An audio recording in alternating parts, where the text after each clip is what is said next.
In a game where Tom Brady sets the all-time Buccaneers passing touchdown record, if you include playoffs, this game was not very good. This was a sad game. I mean, that's, as a Buccaneers fan, that's kind of my main takeaway was just, I don't know. I don't remember being this just like sad about a game watching it live as I was for this one. I mean, it felt like, I don't know. Sure, you're going in, you're playing Dallas. A lot of people are picking Dallas, but it was a close spread. This was not a considered a big like underdog scenario. This was considered one of the close games that we were previewing. I picked the Buccaneers to win. That was probably my bias coming into play a little bit, but I thought that there was a real chance they could win. And just seeing how this game went and how just everything that could go wrong did go wrong for the Buccaneers until the fourth quarter when they finally started picking it up, which is, I mean, we say that every game with this team is that it looked terrible until the fourth quarter, and you just hope that they are close enough that, they keep it close enough that they were able to find a way to win. And this one, they weren't able to keep it close enough. And, there's things you have to give props to. You have to give props to Dak Prescott for how he played. He was great. The Cowboys, I thought, had a great game plan going into this one, and they deserved a victory. There's no denying, I think, among Buccaneers fans that they do not deserve to move on to the next round. The Dallas Cowboys absolutely do, and this game totally proved it.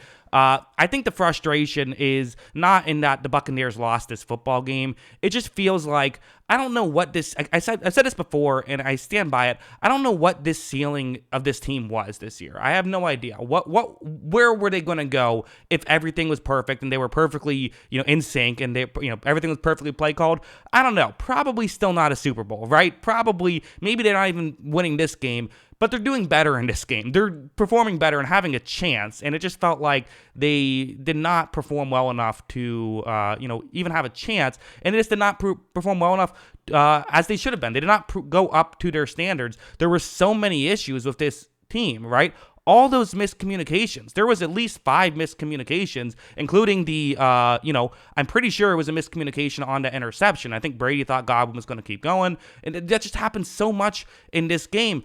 Why is that still happening? You're 18 games into the season at this point. How is that still happening? I don't get it. I don't understand why that was still happening. A lot of people are going to say, why did you wait so long to throw the football down the field?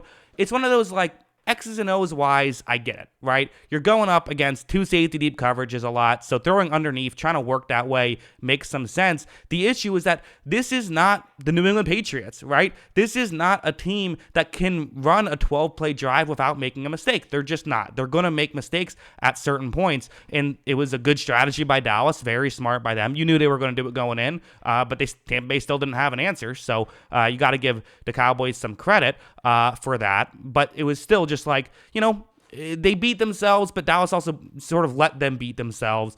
The defense was also a disappointment, and I think I'm going to talk about the, should we fire Bulls, the Brady of it all, just a second. The defense was also an issue, but again, I thought it was really good play calling. I don't get why they didn't play more just like cover one man. Like the only time they were playing man was it was like cover 0. So it's like, I don't know. I didn't get that. I didn't understand the strategy there by Tampa Bay. But, again, would it have made a difference? I don't know. Because CeeDee Lamb was playing well and he was winning in man pretty consistently. So, there were some issues throughout all that stuff. But, again, defense in the NFL, you don't win games with defense. When the Buccaneers won their Super Bowl, they scored 30 points in every playoff game, right? That's typically how you win Super Bowls, is by being able to score. And they just, all season they had one of the worst offenses in the league. And, when you have one of the worst offenses in the league, I think it's kind of fitting that the one game that they kind of looked good was that Carolina game where they were actually able to score. It's like that was the one time you won a big game, and it was because you were able to score, but they just couldn't do it consistently. There was no C.J. Henderson one-on-one with Mike Evans in this one. So, we can talk about the coaching and we can talk about the Brady of it all. Let's talk about Brady and all that stuff. The report came out this week that if Brady does return to play, so it's a question, is Brady going to still play?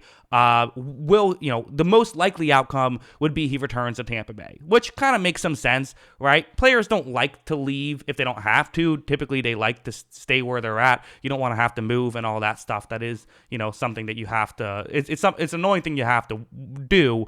I think it's possible that he would stay. Again, if a perfect situation comes up, he'll probably leave. I think if San Francisco wants him, I think he'll go there. If San Francisco doesn't want him, I think he'll stay. That's what I kind of think happens. Or maybe the Raiders, he likes that. Maybe he retires. I don't know.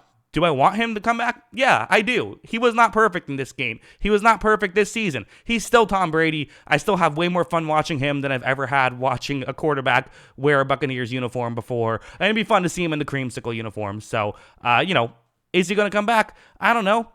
There's definitely that thought, though, that this could be the end of the Brady era. This could be it. And if it is it was so much fun. And that's kind of the thing, is as disappointing as this season was, we had such high hopes thinking the Buccaneers could win the Super Bowl, only for them to be knocked out round one and kind of no one really be surprised about it. Definitely, they finished, they went 8-10 if you count the playoffs. That was their record this season. That's definitely not very good.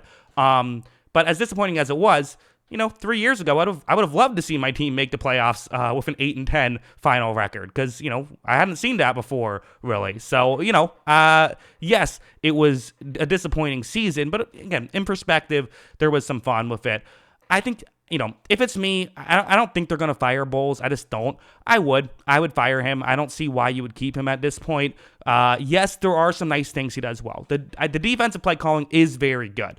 It wasn't great in this game, but as a whole, listen, it's the NFL. You're not going to be great every game. There's going to be bad moments. I know the Cooper Kupp play, all that. The reality is his defensive play calling is very good. When you put it under a microscope, there are going to be some issues eventually. That's just how it works out. But that being said, this is the offense he wants. This is the offensive play calling he wants. Like, people kept saying, like, why doesn't Brady demand something? Why doesn't, Todd Bowles needs a new offensive coordinator. If they got a new offensive coordinator, it would be a guy who's doing this stuff. Like, this is the strategy that they want. This is the strategy they think is effective. I don't know why, but, if it is, then I think, at least give him an offseason to try to get that kind of personnel, because this team is not built that way. So, I don't know. It's just frustrating, sad, but kind of expected at the same time, even though, I picked the Buccaneers to win. And let's be honest, if they somehow won this game, I probably would have found a way to pick them to beat San Francisco, even though realistically, kind of one thing that makes it a little better is we weren't beating San Francisco anyways, right? That was never happening. So, I can sit here and sort of at least be like, okay, we didn't win the right to lose to San Francisco. Dallas has a chance. Tampa Bay would not have had a chance in that game. We saw them lose by 1 million, worse than they lost in this game to San Francisco. So, that definitely makes it also feel bad for Russell Gage and how he left. That sucked. I meant to touch on that at the beginning and I forgot, but that was just tough to see someone, sort of at the end of the season, kind of a meaningless spot, go down like that. That was definitely tough to see. But you know what? Again, back to the football side of stuff, the NFL side of stuff. Congratulations to Dallas. They deserved it.